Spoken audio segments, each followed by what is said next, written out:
लक्ष्मणपुर गांव के पास एक घना जंगल पड़ता था। गांव की औरतें अक्सर जंगल में जाकर लकड़ियां काट कर लाया करती थीं। उसी गांव में चंगू और मंगू नाम के दो किसान रहते थे।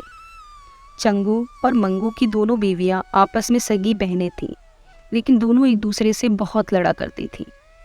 चंगू की पत्नी का नाम शारदा था और मंगू की पत्नी का नाम सुधा था।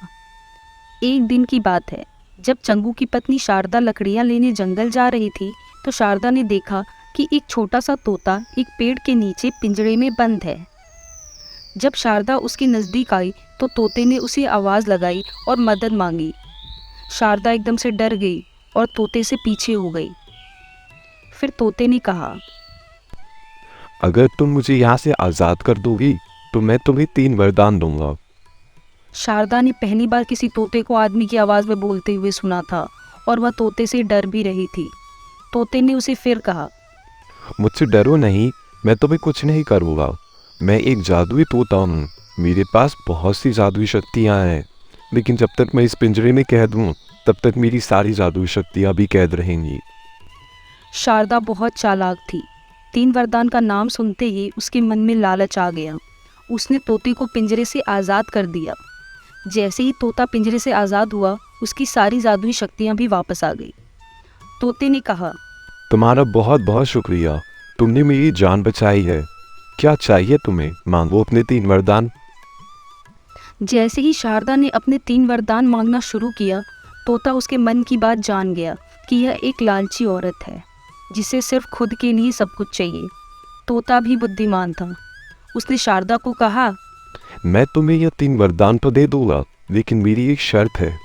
जो भी तुम मांगोगी तुम्हारी बहन को उससे दुगना मिलेगा। लालची शारदा चुप होकर कुछ सोचने लगी और फिर बोली, ठीक है, मुझे तुम्हारी शर्त मंजूर है। शारदा ने अपना पहला वरदान मांगा। मैं संसार की सबसे अमीर स्त्री बनना चाहती हूँ। तोते ने उसे कहा, क्या तुम्हें पता है कि ये वरदान तुम्हारी बहन को भी संसार की सबसे अमीर स्त्री बना देगा? शारदा बोली, कोई बात नहीं, क्योंकि वह मेरी बहन है और मुझसे डरती भी है। जो भी उसको मिलेगा वो सब मेरा ही होगा। यह सुनते ही तोते ने कहा। तथास्तु। शारदा ने अपने दूसरे वरदान में उससे कहा, मेरा एक बहुत सुंदर सा महल हो। तोते ने कहा। तुम्हें याद है ना कि तुम्हारी बहन को इससे दुगना मिलेगा? शारदा ने हंसते हंसते हुए कहा, हाँ, मुझे याद है। उसके 2 महल होंगे तो कोई बात नहीं, वो सब मेरा ही तो होगा।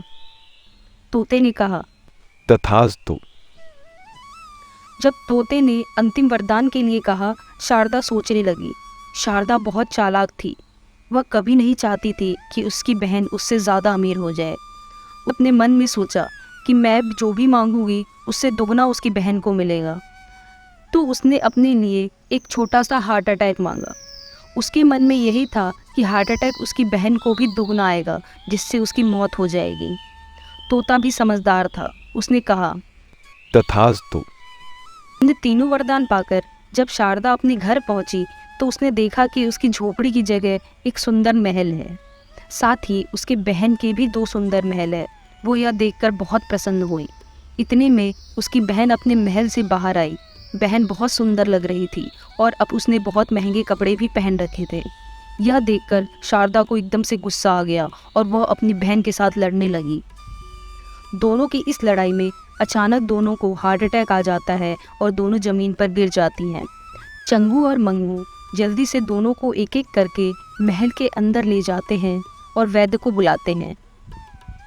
वैद्य दोनों की जांच करता है और कहता है, तुम्हारी दोनों बीवियों को हार्ट अटैक आया है, लेकिन सुधा जल्दी ठीक हो जाएगी। पर शारदा कभी चल नहीं सकेंगे। उसके एक शरीर का भाग लकवा मार गया है। जब दोनों को होश आता है तो शारदा देखती है कि उसकी बहन सुधा बिल्कुल ठीक हो जाती है। जैसे ही शारदा अपने पलंग से उठने की कोशिश करती है तो वह उठ नहीं पाती। चंगू शारदा को बताता है कि अब वह कभी नहीं चल सकेगी। यह सुनते ही शारदा जोर जोर से रोने लगती है। उसे अपने तीसरे वरदान का बहुत पछतावा होता है। शारदा ने सोचा था कि उसकी सौतन को दुगना हार्ट अटैक आएगा, लेकिन शारदा ये भूल गई थी कि उसने तीसरे वरदान में हल्का सा हार्ट अटैक मांगा था।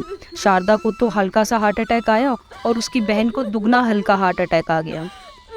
जिसके परिणाम स्वरूप शारदा का आधा शरीर लकवा मार गया और सुधा जल्दी ठीक हो गई।